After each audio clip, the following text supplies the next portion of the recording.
Hello, listeners. Been wondering how you can help the show? Probably not. But here are 5 things you can do. 1. Subscribe. Support the show by clicking the subscription link in the show notes. 2. Review on iTunes, on our website, www.afraidofnothingpodcast.com, or on whatever app you listen to. 3. Donate. When you go to our website, click the cute coffee cup icon, or in the show notes, click the subscription link. 4. Share. Sharing really is caring. Tell your friends and even your enemies to check out the show. 5. Watch. Wait a minute, it's a podcast, not a movie. Actually, it's both. Check the show notes to find out where to watch the documentary. You can also rent it on Prime Video. That's it. Oh, one last thing. Enjoy this episode. When I was about 5 or 6 years old, I was taken, and they, instead of taking me as they normally would, they took me in the backyard of my grandparents' house. And I remember feeling the cold, wet grass under my feet. And I remember it was very dark out and I was cold. And they showed me what we call a screen memory. And you might have heard this from other abductees, where it's like wearing VR goggles because it looks so real. But at that time, we didn't have anything like that to compare it to. And they showed me my family being marched out into the backyard, walked out, and there's a clothesline down the middle of the yard, and my family was on the other side of the clothesline from me. And they said, "You have to be good. You cannot talk about this. You have to be quiet. If you talk about this, we will kill your family." And they sprayed something on the backs of their necks, and my family was beheaded in front of me. Oh, God. And then they took me back to my room, and I was just a little kid. After that, shortly after that, I just had a breakdown where I couldn't take it anymore. I felt trapped. They found me at school, huddled in the corner of a bathroom stall, holding on my knees, just rocking. I wouldn't speak. I wouldn't get up. I wouldn't move. They had to call my mom. She came and got me and talked me out of the bathroom. And I just kept saying, they want them to stop. I want them to stop taking me. I want them to stop touching me. I'm afraid.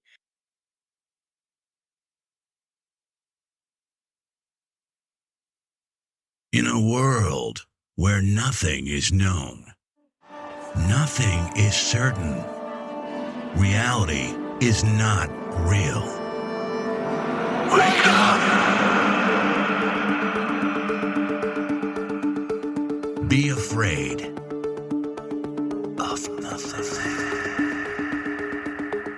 I'm Bob Heskey. Robert. The host with the ghost. This is my podcast, based on my paranormal documentary, Afraid of Nothing. Each episode, we talk to people who see life and the afterlife through a different lens. Join me. Who is this large man? And what's he doing in our bedroom? As we lift the veil and open our minds to see beyond our eyes lie. This is Afraid of Nothing.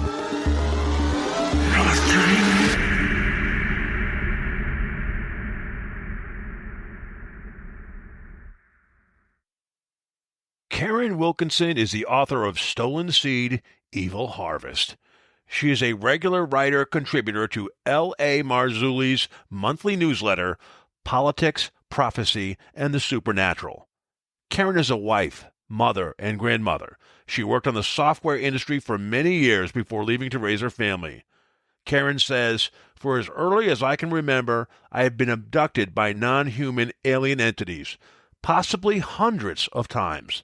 I have seen many UAPs, UFOs, throughout my lifetime, and suffered emotional and physical ailments and had surgeries due to the things they did to me. I pray that I can utilize my experiences to glorify God, to share the truth, and to help others in any way I can."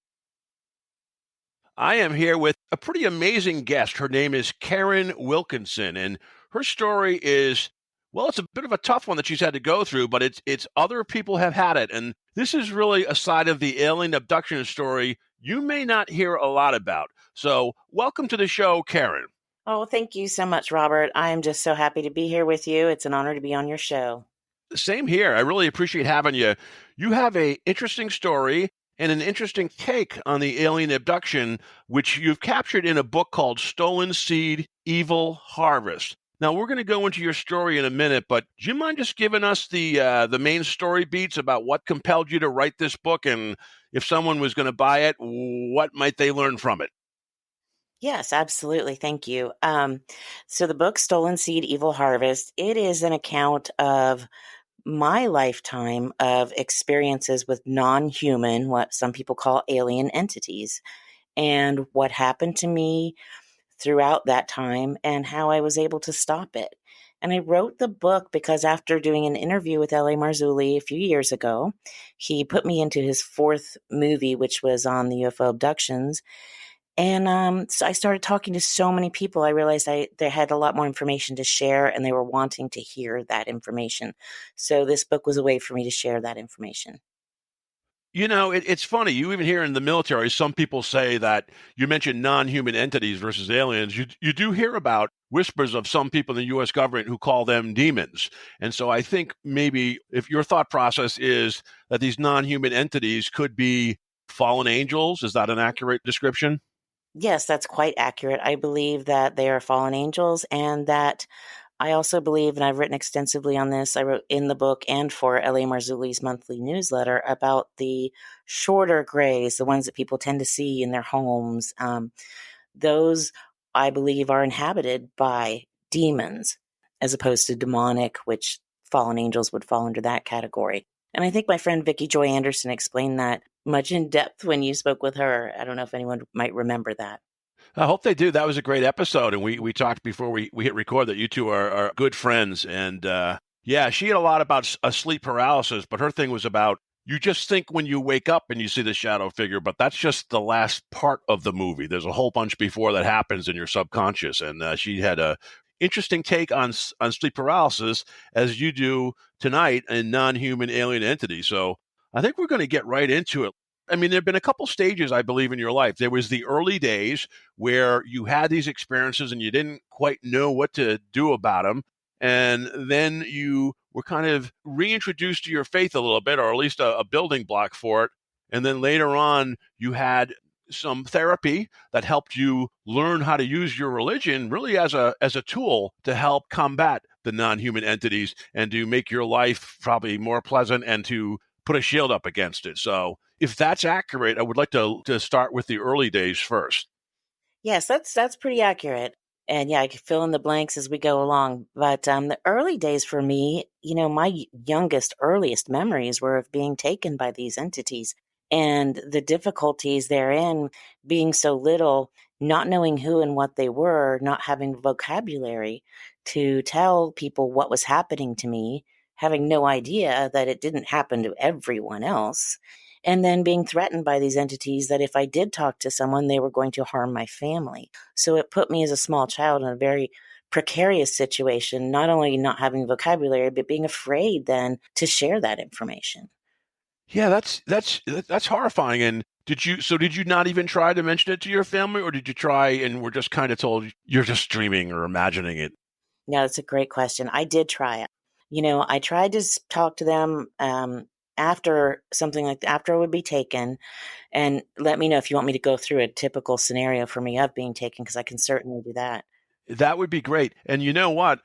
There might be a couple scenarios because and again, correct me if I'm wrong, but most people think like the ship and they pull you through the walls, but there's also stories of being taken underground. So I'd love for you to cover both tracks or however you want, but I'd love to hear both sides of that story. Okay, great. Yeah, that kind of lays a foundation for us for the rest of it. So when I was little and these started, and it continued this way throughout my life, I would feel a change in the room at night. It would usually happen in the middle of the night, most commonly, not always. And I would feel the presence before everything even started. And to this day, it's a feeling that is so hard to describe that I can't give you a very specific way, but I can still feel it when they're around. I would feel their presence. There would be sometimes a light coming through the window or through another window down the hall from a different room. And there would be this low hum, this low vibration that would get lower and lower. It was like holding on to a bass speaker, that kind of thumping, and it just kind of filled my body. And I would notice somewhere in the room, not always in the same place, sometimes in a corner, in a doorway, at the foot of the bed, hovering above me or beside me, would be at least 2 or more of these small gray, typical gray alien entities that most people identify with when you talk about UFOs and aliens. They were about 3 feet tall, very large heads with a very small, spindly neck, very frail looking bodies. They had huge black eyes that just looked like screens. The eyes didn't seem to be really eyes. They just seemed like a lens, like they didn't move. Huh. They just had like a slit where the mouth would be and where the nose would be, and they never spoke. They spoke through your mind. So they spoke to you through my mind. Some of them did not smell very good. Sometimes they would come with a very musky, sulfury, almost urine, excrement, maybe dead animal kind of smell, just a combination of things. Not like anything else I've ever smelled. I've smelled that smell many times on them. And some of them didn't smell so bad. So it was weird that sometimes they had a worse smell than others. But I think I have a lot of theories on that. And I believe that these entities that they send to get people are just kind of their boots on the ground, biological suits that are created to come and collect people. Just because they didn't have any functioning eyes or mouths that I could see. They were very frail. I think some of them smelled bad because maybe they were older. Maybe they were going bad, for lack of a better word. I know it sounds strange, but I've tried to wrap my head around why some smelled so bad. And they had this evil air about them. You just could feel it. It's like looking at a rattlesnake, there was nothing nice or positive about them. And they would just be, look at me or, just not even say anything or you're fine, you're okay, but never with any compassion, very just flat. But at that point, these entities would levitate me. I would get to a point where I was awake. And as soon as I recognized that they were there, they would put my body in a state of paralysis. And I call it waking paralysis. I've had sleep paralysis many times. This is very different because I was fully awake at the time. And sometimes I would wet the bed, things like that because I was so scared. And all these physical things that were happening that I was very aware of. But I couldn't move my body at that point. I couldn't scream out for anyone. If I did have time to yell out, if there was a sibling in the room or parents in the next room, they wouldn't wake up. It was like they were put into a very deep sleep state. And even later in life, when I would be with a partner or husband, they also would be in that same deep sleep state where I could not rouse them. Mm-hmm. Before I go on, do you have any questions about that part so far? No, I was going to actually, I think you covered it. I was going to ask if there are other people in the room. And you are married now, right? I believe, correct? Yes, I am. And actually have grandchildren? Yes, I do. Yes. Loves of my life. Yeah. So, yeah, I mean, it must be hard dating to find somebody and do I tell them? And, third, fourth date, if I sleep over, if the lights go on, it's just so you know what that is. I mean, that must have been really weighed on your mind beyond just happening to you, but in social aspects as well, I would imagine. It did, but it's certainly not something you open with, and it's not something that I talked about because I was taught from a very, very young age not to talk about this. When I was about 5 or 6 years old, I was taken, and instead of taking me as they normally would, they took me in the backyard of my grandparents' house. And I remember feeling the cold, wet grass under my feet. And I remember it was very dark out and I was cold. And they showed me what we call a screen memory. And you might have heard this from other abductees, where it's like wearing VR goggles because it looks so real. But at that time, we didn't have anything like that to compare it to. And they showed me my family being marched out into the backyard, walked out, and there's a clothesline down the middle of the yard, and my family was on the other side of the clothesline from me. And they said, you have to be good. You cannot talk about this. You have to be quiet. If you talk about this, we will kill your family. And they sprayed something on the backs of their necks, and my family was beheaded in front of me. Oh, God. And then they took me back to my room. And I was just a little kid. And from that point on, and I know that's a typical tactic I've since learned when people abduct children for other trafficking and things like that. Yeah. So now it makes a little more sense to me, that psychologically they're protecting themselves from me saying anything to anyone. I wasn't about to let harm come to the people I loved. I learned that lesson very early. And after that, shortly after that, I just had a breakdown where I couldn't take it anymore. I felt trapped. They found me at school, huddled in the corner of a bathroom stall, holding on my knees, just rocking. I wouldn't speak. I wouldn't get up. I wouldn't move. They had to call my mom. She came and got me and talked me out of the bathroom. And I just kept saying, they want them to stop. I want them to stop taking me. I want them to stop touching me. I'm afraid. So she took me to the doctor and she said, I think someone's doing something to her because this is what she's saying. And he examined me.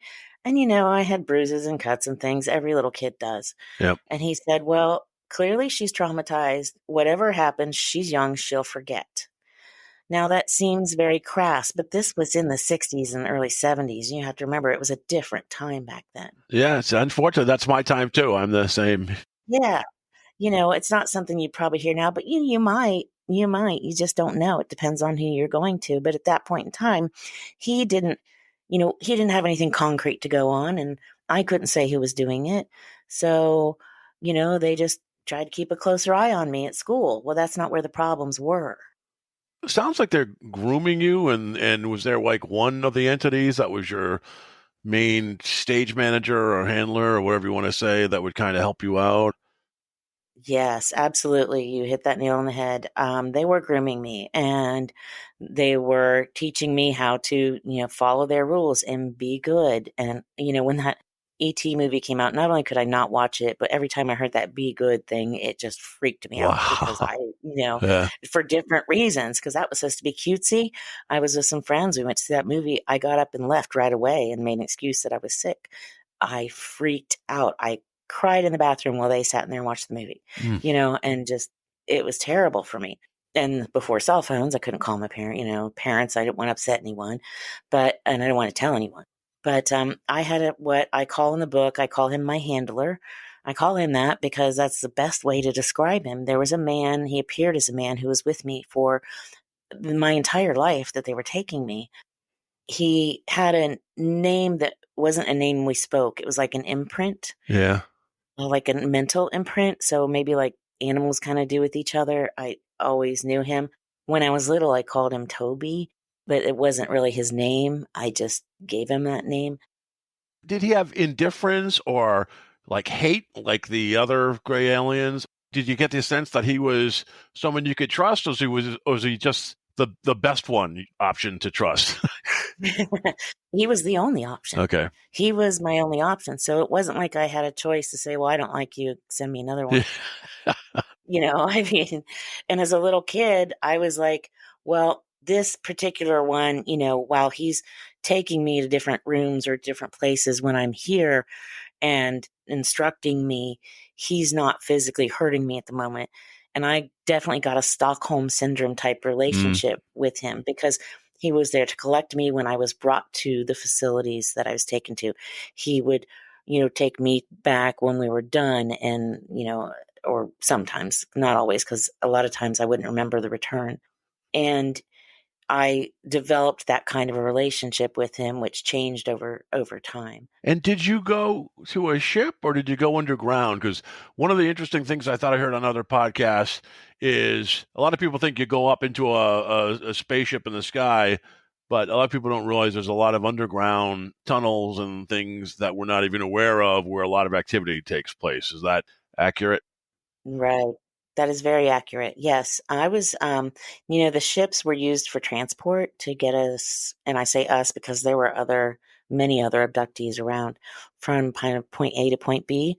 What I remember very clearly would be from my youngest memories would be waking up from the stupor, because once they would take me, I would go from the waking paralysis state to a sleep state and wake up usually standing at this bank of like elevator doors, and we would get in these elevators. At that point, I'd still be with the little smelly grays, and it would just go down and down and down. And then we would get on what I called when I was little, and I called them this for so long, the sideways elevators, because they went sideways or some up at an angle or down at an angle very quickly.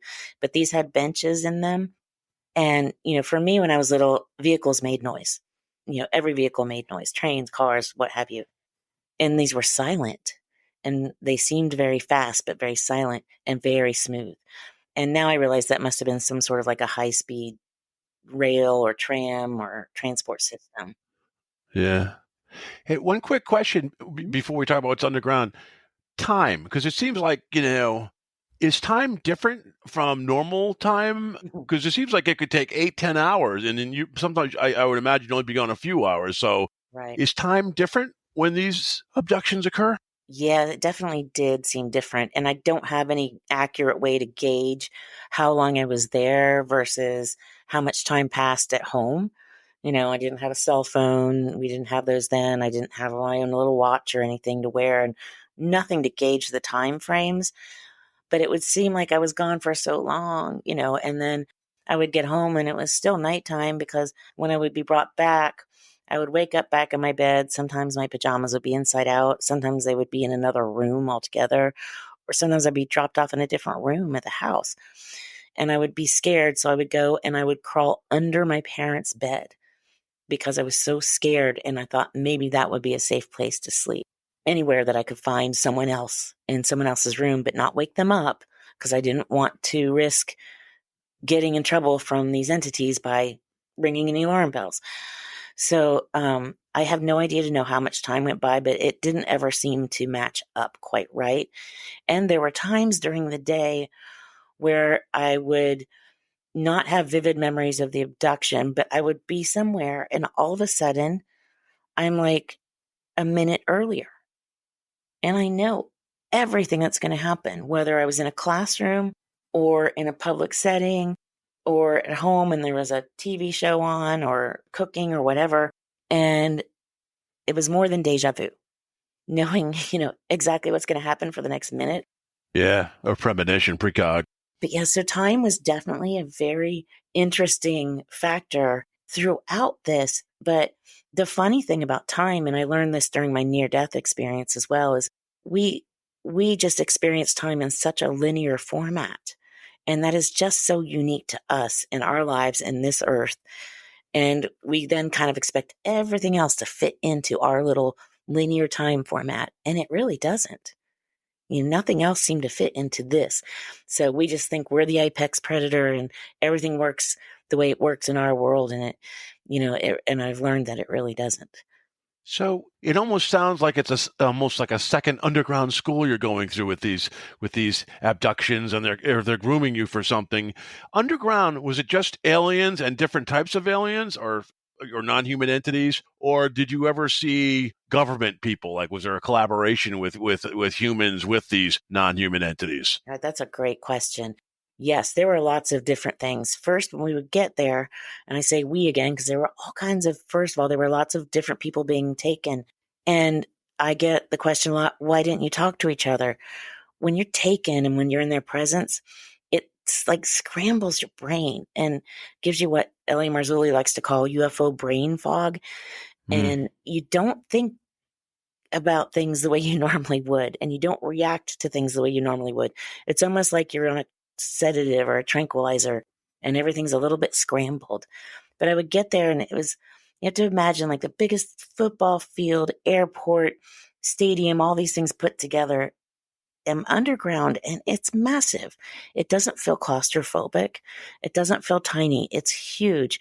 And then there are just systems of hallways and rooms and stairs and elevators. And it's so complex that I would never be able to even try to draw a map of it. It's just too big.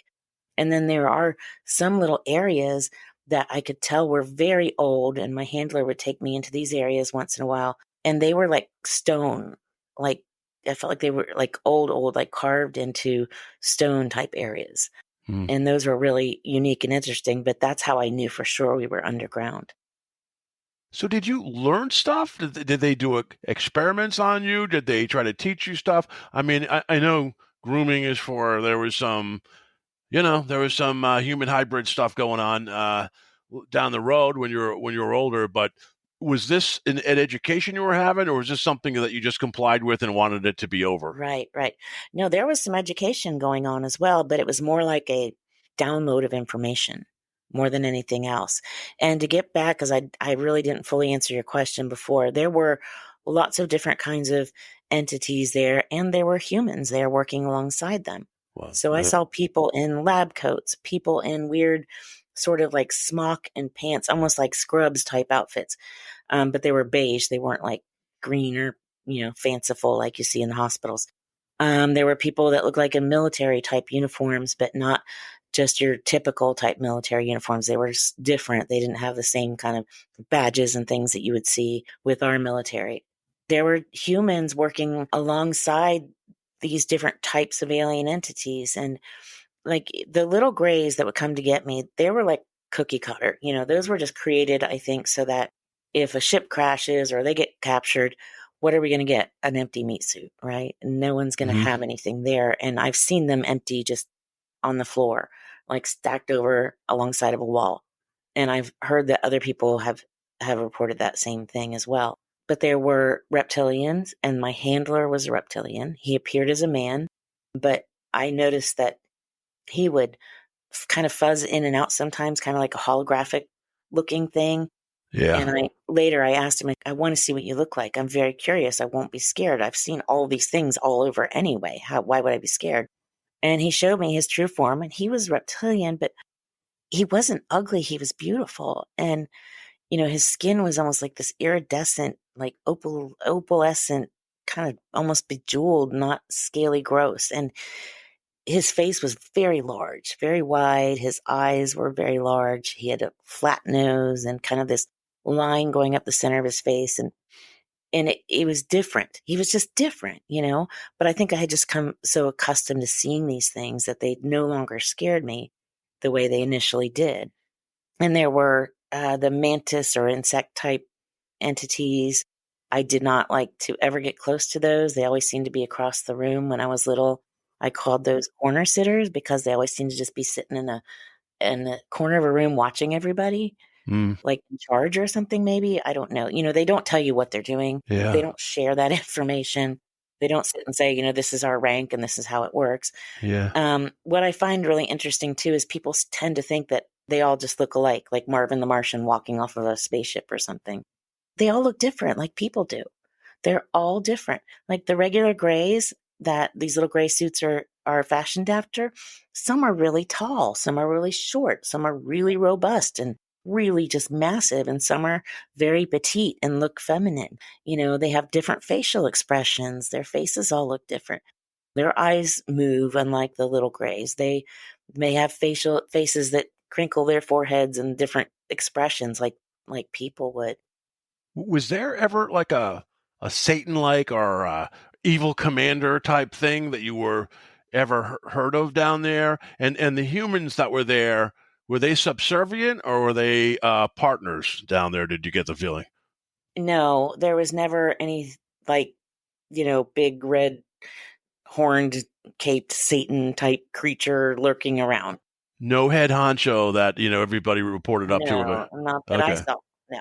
And, I wasn't that important. I mean, I was just a little human down there with hundreds of other little humans that they're doing stuff to. So they would tell me, you're very special, you're very important. That was part of the grooming process, but it didn't really mean anything. I'm nobody to them. I'm a lab rat in a cage for all they care. Yeah.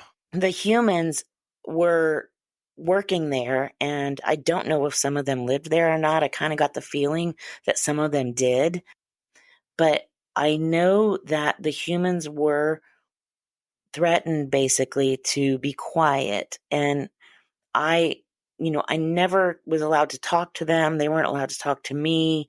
And the UFO brain fog kind of kept me from even making a huge effort to do that. Mm-hmm. But they used me and other abductees to show them, and I write about it in the book. It's very difficult to talk about. It's very difficult to write about, but I felt that it was important. And I do warn my readers in the book that if you're sensitive to these things, you might want to skip this part. And so I won't go into it in detail here. But they utilized me and said, you don't want this to happen to your family members, to your daughters, to your wives, to your friends. And I have a feeling that, and this is just conjecture on my part, but think about it. If you were working for a big tech company or something, or, big aerospace company, and they're like, you're doing so great. We're going to give you top security clearance and put you on this special project, but you got to sign an NDA. And before you know it, you're in it, and it's too late and you can't talk about it. And I know lots of people who have jobs they can't talk about. It's like the Firm by John Grisham that remember that book from the 1990s or whatever. Yeah, I Yeah. never read it, but I've heard people refer to that when I've talked about it. So he's in the firm and he can't get out. It's almost like a mafia aspect to it, but yeah. That makes sense. No, and that's how I feel like it was for the people. And they're like, they were reminded, that you don't talk. And I get it. There was a lot of coercion used against us and against me when I was little and against the people there not to speak. And, it makes sense why people don't speak, because I'm desperately protective of my family.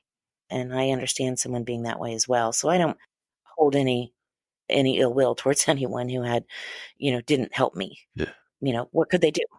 At what age or when did the tide change where, forgive me for saying it, but it got sexual, or it got very uncomfortable? It was almost, rather than learning, you were giving probably Yes. for their needs. Right. If it's okay to mention that. No, that's fine. When I hit an age where I was fertile, that's when everything changed. Okay. And yeah, it was sick and twisted and wrong in so many ways, and it really affected every single part of my life. And it took me a lot of time to get through that and be able to have a normal relationship, which I do now, which is wonderful. But, that was a really long, hard road for me and for a lot of others. Were you awake? Did they try to mess with your mind where gave you almost soothing sensations that weren't real, tactile?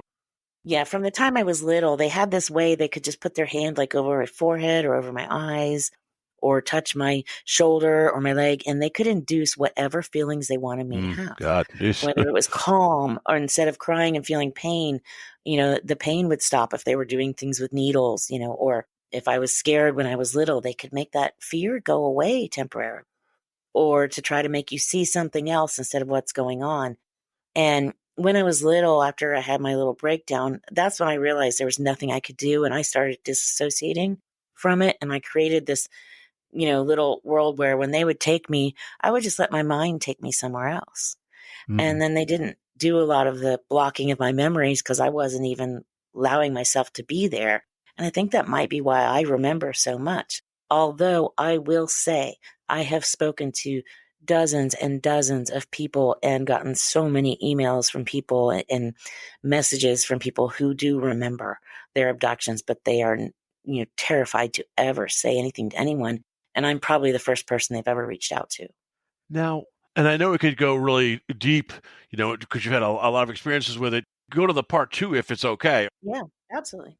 How do you combat this thing? First, it's just you compartmentalize it. You go into your safe place. But at some point in your life, you did find religion, Christianity, and your faith in Jesus Christ and God. And could you explain how that door opened and then go on from that to where you learned how to use it as a tool to help you in these situations? Yeah, absolutely. That's a great question. So when I was in my late teens, my roommates and I were just listening to some music, and it was a Duran Duran song. And it was, my roommate says, they're talking about not going in the rapture. And we're all like, what's the rapture? We had no idea.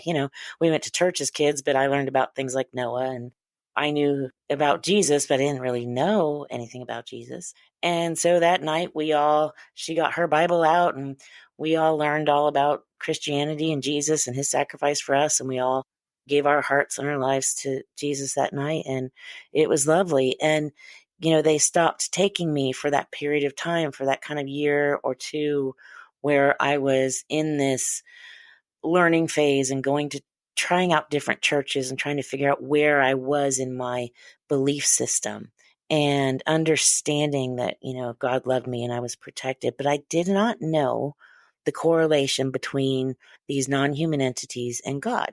So I didn't realize why they weren't taking me. I just thought that God loved me enough and, or maybe I was doing good now and that's why it stopped. No one talked about it. No one in a church talks about these things. So I had no idea. As I got married and went on with life and moved away and just fell away from my faith, I never forgot, but I fell away in a very big way and spent the next, so years of my life not living a Christian or life or walking, with God the way I live now, which is 100% imperfect. And Mhm. that's how everyone is. And that's cool. Yeah. God doesn't expect us to be perfect, thank goodness. But so, then when there's a thing that happened about 8 years ago where I had a near death experience, which was amazing and beautiful and terrifying the way that it happened. You must have not wanted to come back after, I would imagine. I mean, some people, I've talked to a couple people about that too, but yeah, it just, At that point I did, and the thing is, at that point I had a wonderful husband. I didn't have my grandchildren yet. And I didn't know that they were on their way, but they actually were at that point. But that never entered my mind. When it happened, it was a very traumatic way that it happened. I was in a hospital and I was given a paralytic instead of a sedative. And there was no one around me. I was not hooked up to any machines or anything yet. This woman came in who I thought was my anesthesiologist. She pushed this paralytic into my IV port and I'm not hooked up to anything yet. I was just pre-surgery. what is that? What is a paralytic? To paralyze you, or I guess, like, Yeah, it is. Yeah, commonly during surgery, and this was a big one. I was having another back surgery. I've had many because of the things that have happened that are just unexplainable physical things. And I do have a whole section in the book about that and the government reports that back up everything that's happened to me. But a paralytic is commonly given at a point during the surgery when you have machines breathing for you. okay. And you're hooked up to everything and there's a person there watching you. Yeah. So it paralyzes your body completely because when they're doing a spinal surgery, they don't want to slip with that scalpel around your spinal cord. Yep. That's going to be the end, right? So that would be something commonly given later in the process. But at this point, it was just supposed to be something to relax me while I waited for the surgeon. They had brought me into the operating room and he wasn't ready. And so I wasn't hooked up to anything and no one was watching me. There were a couple nurses doing things in the room and they eventually noticed because I remember dying on the table. I couldn't breathe. I couldn't call out for help, feeling this old familiar scenario again where I can't move and I can't cry for help, which is something I'd experienced my whole life. And here I am again. But this time it was different. It wasn't a non-human entities taking me. This was my physical body dying. And I remember thinking, God, please help me. And in the blink of an eye, I was taken out of my body, just in the blink of an eye. And suddenly I'm watching everything and I can see and hear everything. And I was still me. And I felt the most amazing, all-encompassing love and peace beyond anything I can ever describe. And I just knew instantly at that moment, everything I needed to know God gave me. He's like, stay here with your body. You're going to go back in soon. I knew I wasn't leaving, that this wasn't my death. This is just something that happened. So there was never a question of whether I was staying or going. And I just felt love and peace. There was no angst. There was no, I'm going to miss everybody. There was nothing like that. I could see what was happening in the other rooms of the hospital. I could hear my doctor. When the one nurse finally noticed that there was something wrong with me, she ran into the other room to grab him. And she was hysterical. And I saw him run out yelling to bag me and watched everyone run in, try to resuscitate me. As soon as they intubated me, that's when everything went black and I was back in my body. Now, were there two angelic like beings that were when you were being brought back to your family, or am I remember this correctly? Or okay. Yes, during my recovery after that surgery, when they tried to bring me out of anesthesia, it was so painful and so terrible. And I was screaming in pain. I don't know why, unless it was because I had been in such a beautiful, peaceful, painless place. Can I tell you what an interpretation of that someone else said on a prior episode? Yes, please. It was a guy who came back and he was in immense pain, and he remembered it was pain he'd had from all throughout his life, from when you broke a thumb. As you go along in life, you forget those pains or you put it aside, and it was almost like when he got back into his body again, he experienced all the pain from all the stuff that had happened to him to his life, and it took him a while to be able to numb that out. That's how he explained it. That makes so much sense. Thank you for that, because yes, it was that that is a very good description of how it felt. It was like every pain I'd ever felt. It was just so magnified, and they had to keep putting me under because they were afraid I was going to have a stroke or a heart attack, Yeah. every time. So it was like 4 hours. I'd already been in surgery for like 7 hours. Now it's taking them like 4 hours in recovery. And so finally, about 3.5 or 4 hours into it, I remember during that first moments where they brought me out of it going, please, God, help me. And all of a sudden, I noticed these 2 young male orderlies standing at the foot of the bed. They were just wearing scrubs, just plain blue scrubs. And I looked at him, I'm like, you're so handsome. You look like you could be 2 of my boys, because I have a lot of sons, and they're about that age. And I'm like, oh, and one of them put his hand on my calf, and I just suddenly felt calm. The pain didn't bother me anymore. And I don't remember them actually verbally saying anything to me, but I remember talking to them and just jabbering on and on to them about, oh, you have to meet my boys. I bet you'd love them. And thank you so much. You've just calmed me down so much. I feel so much better. That kind of thing. Yeah. Things a mom would say who's just going on and being appreciative and grateful. And so finally they're wheeling me up to my room, and we get to the door of the room, and I grab my husband and my daughter-in-law's hands. They were always there for me for these surgeries. And I'm like, you have to meet the boys. They remind me so much of our boys. And they're like, okay, yeah. And I look, and they're not there. And so I asked the nurse and the other orderly who are beside me, what happened to the boys that were with us? And they didn't know who I was talking about. And I'm like, the boys, I was talking to them all the way up in the elevator, all the way down the hall. She's like, honey, it's just been the 2 of us. We wondered who you were talking to, and she's laughing at me. She thought I was just delirious from the med. Yeah. Probably was a little bit, honestly, but no one else saw them but me. I searched that hospital for that week that I was there, or 2 weeks. I can't remember. I think it was about 2 weeks that I was there. I had a walker. I had a stroke from that, and it was just a terrible. Yeah. But I didn't care. I wanted to find those boys. I don't think I would have got through it. And for me, that shows this stark difference between these beautiful, good, angelic beings and the ones who are fallen. So there are really good, wonderful beings out there. And I love that people like to talk about the good ones, because that's just wonderful. And I hope that that's what everyone gets when they get an angelic encounter. Yeah. The problem is we don't know what you're going to get. And the bad guys don't announce themselves, just like in our world. The carjacker doesn't walk around with a sign saying, hey, I'm a carjacker, or I'm going to rob you or pickpocket you or steal your purse or whatever. Or the bad guys don't walk around with those signs on them. So you just don't know what you're going to get. And that's what I caution people about, is the deception. Yeah, that's like the dichotomy of this, I don't know if that's the right word, of this podcast. I mean, I meet people who believe in reincarnation and people who think, nope, you only have one life. I meet people who think there are demons and evil, and other people who think, no, I've never come across that. It's just because they put themselves in that mindset and it comes to them. It's human driven or whatever. So I have that like back and forth thing going on the 100+ episodes I've done on this show so far. Right.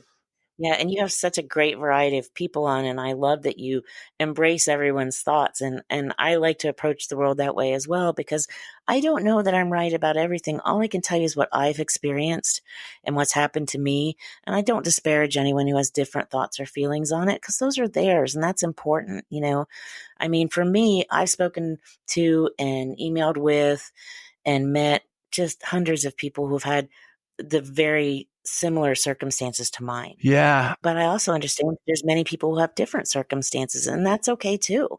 I wish for everyone to just have nothing but wonderful, good things happen. But I can't get behind saying that kidnapping little children, raping women, stealing fetuses, that kind of thing, mutilating humans and cows, that's benevolent behavior. So there's definitely some that are not benevolent, in my opinion. Yeah, no, and also thank you, because I mean, when I did the documentary, the same thing here with the podcast. This is just this is a platform to listen to stories and not judge, but just share it and see what we can come with an understanding and learn from. So yeah, that's kind of what I've tried to done through all the things on it. So you had this near-death experience. You came back And then I think in your timeline, there was a point where maybe there was some postpartum stress or whatever, post-traumatic stress syndrome. You had to go get some help. And that's when a light bulb went out, how to navigate your faith to help you deal with this darkness that was in one part of your life. Yes, that's very accurate. I had a lot of stress, post-traumatic stress after this happened, waking up, screaming at night, not being able to breathe. My husband, who is a certified EMT, among other things, it's not his job, but it's something he can do, had oxygen there beside the bed at the ready every night because I literally could not breathe, and so I got therapy and learned how to just calmly deal with these very stressful situations. And that flowed into this lifetime of stressful situations. And I no longer had to cut them out and, just pretend that I wasn't terrified every night when I went to bed. I can't walk, or I can now. I couldn't walk through a house at night alone, or a dark house, or look out the windows. I had to have light, and I had to have someone with me, or I had to always have my phone or something, once those came around, so that if something happened, I had, some kind of safety. I mean, the terror never leaves. This helped me deal with it, and it was amazing. And then throughout dealing with it, God just gently called me back to him. And it was just amazing, because after that near-death experience, I kind of went down a more of a new age path. And I wasn't really fitting. I wasn't finding my fit. And then I found it, and I found my way back, and I found that my heart belongs to God.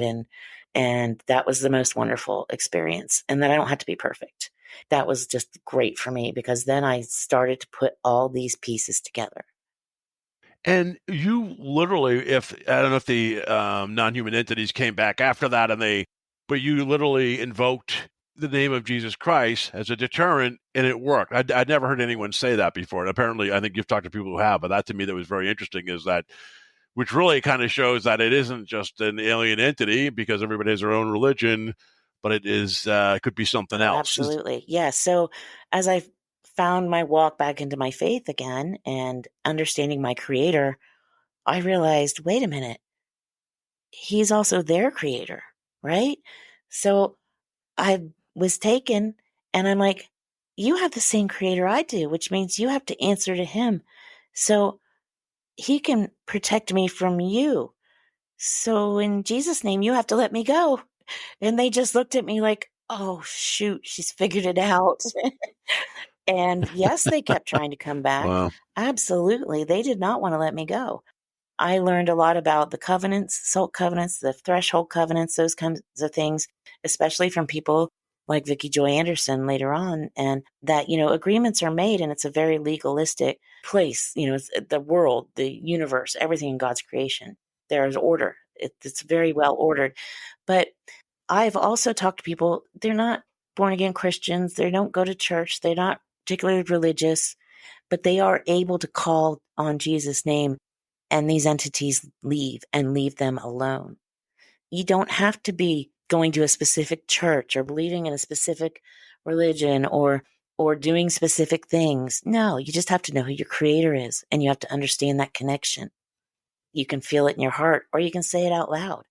It still works. It's amazing. It's beautiful. I haven't, I'm guilty. I haven't really read the Bible, I've gone to church, and I'm Catholic, and I do believe, and I always start every day with gratitude and thank my angels and Jesus and everything. But in the Bible, there is a lot of references, because people say, well, if there's aliens, why doesn't it mention the Bible? But I guess it does.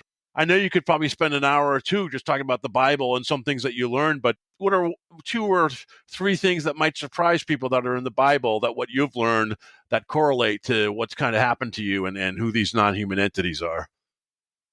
That's a great question. And I will tell you, in the book, I cover that all throughout the book, everything in the book. And I will tell you those things as well. But just if the listeners want more, I provide a lot of that in the book. And L.A. Marzulli has some excellent books that cover that as well.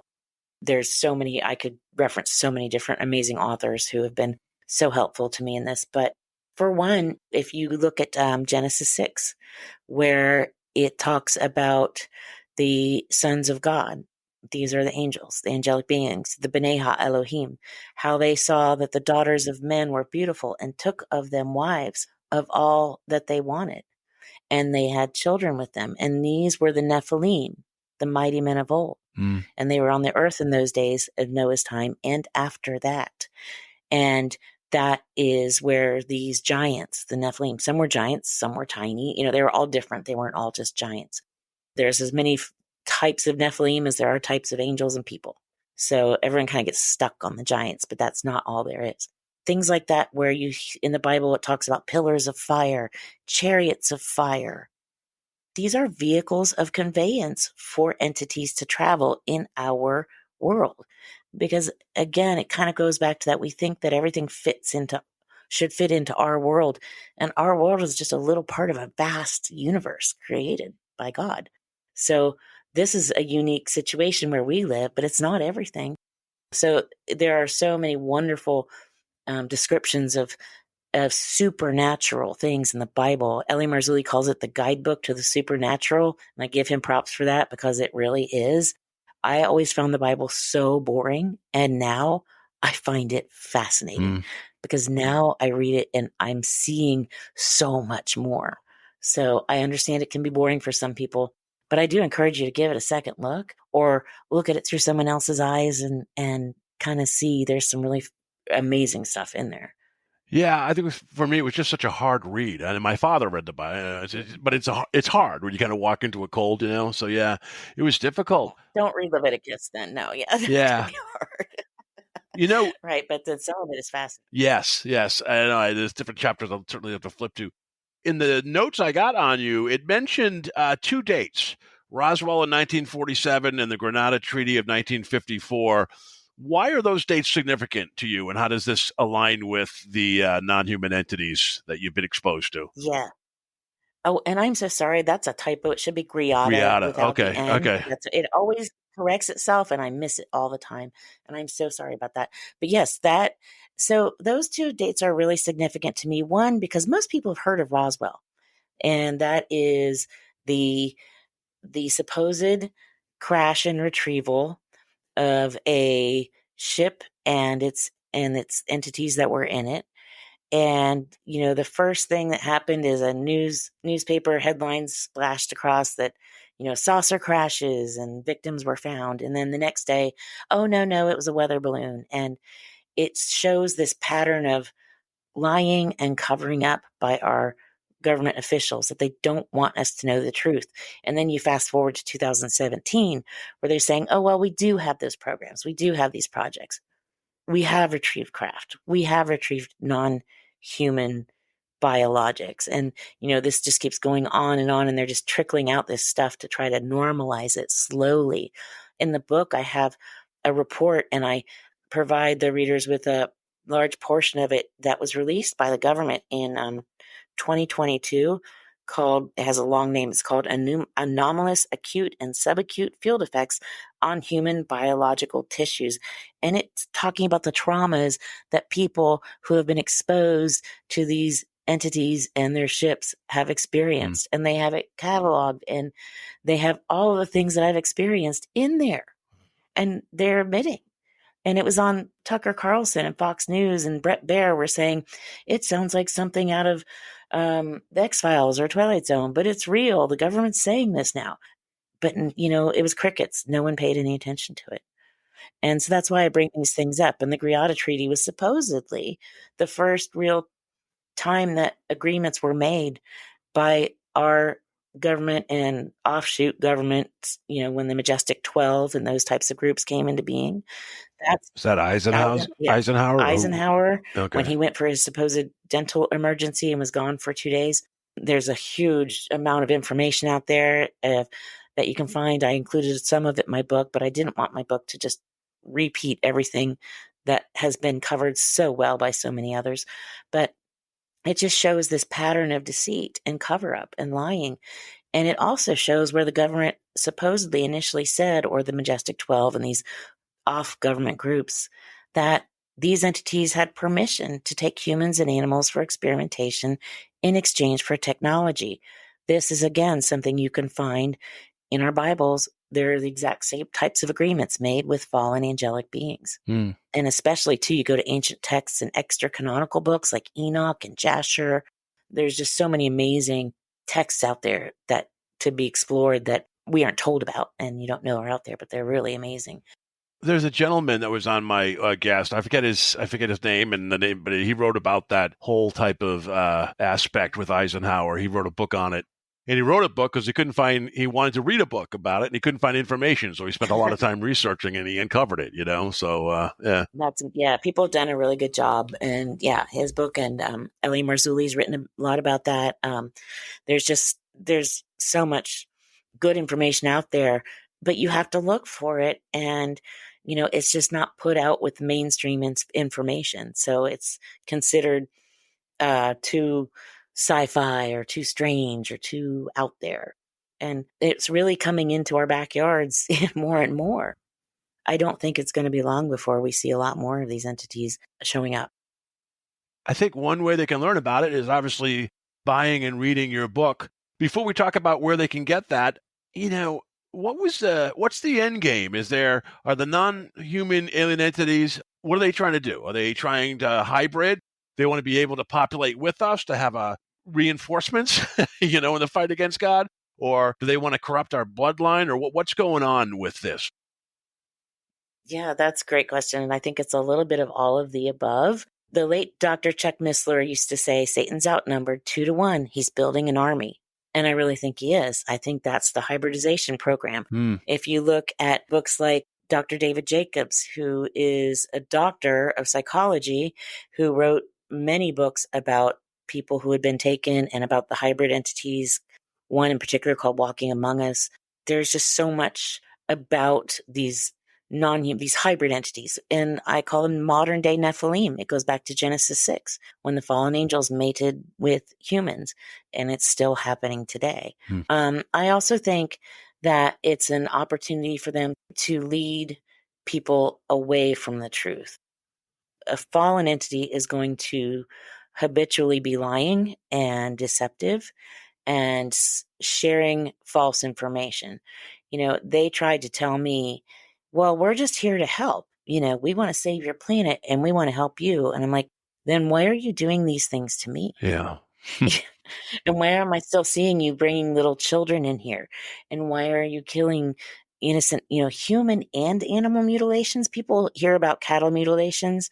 Yep. Some people don't, some people do, but that happens to humans as well. You don't hear much about that, but it does happen. It is documented. So I think it's multifaceted. It's really two-sided. There's a good and there's an evil.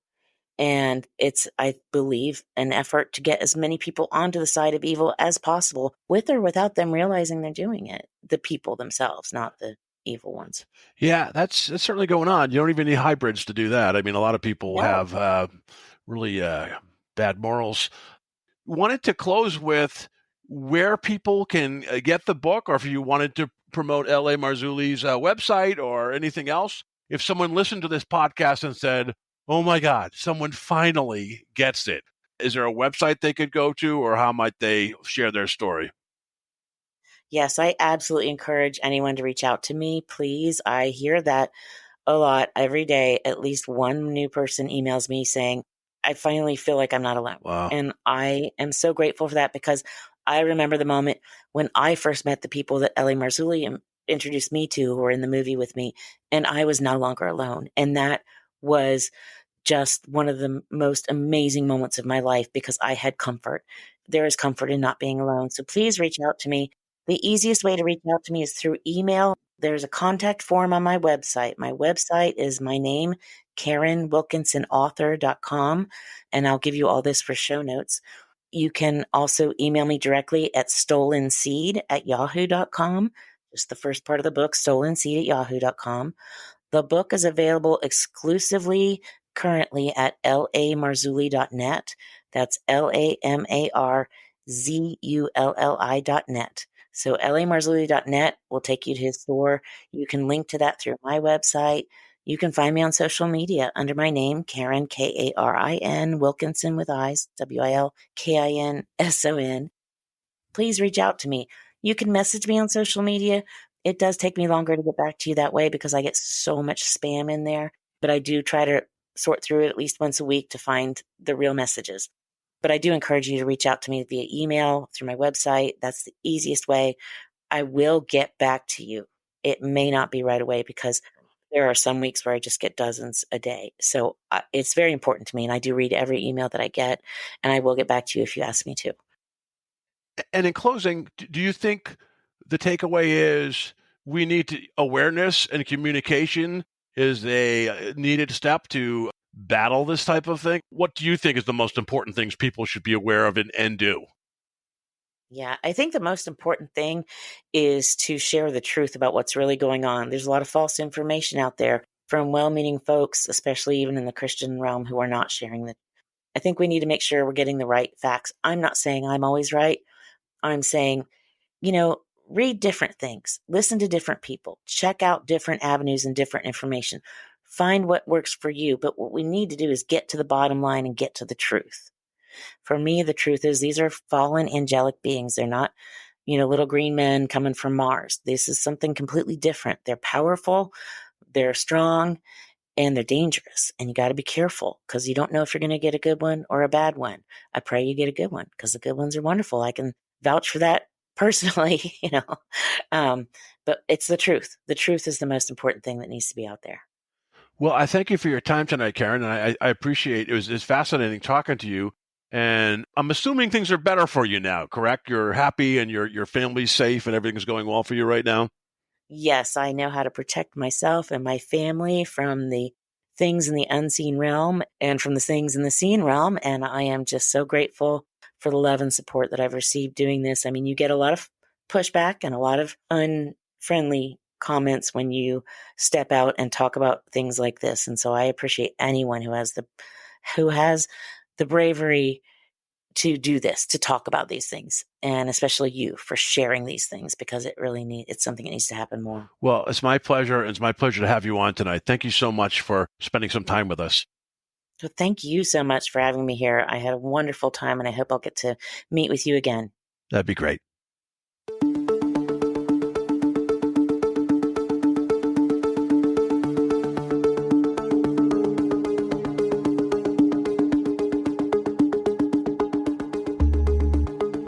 You've been listening to the Afraid of Nothing podcast. Please subscribe and like us on Facebook. Until next time, stay scared.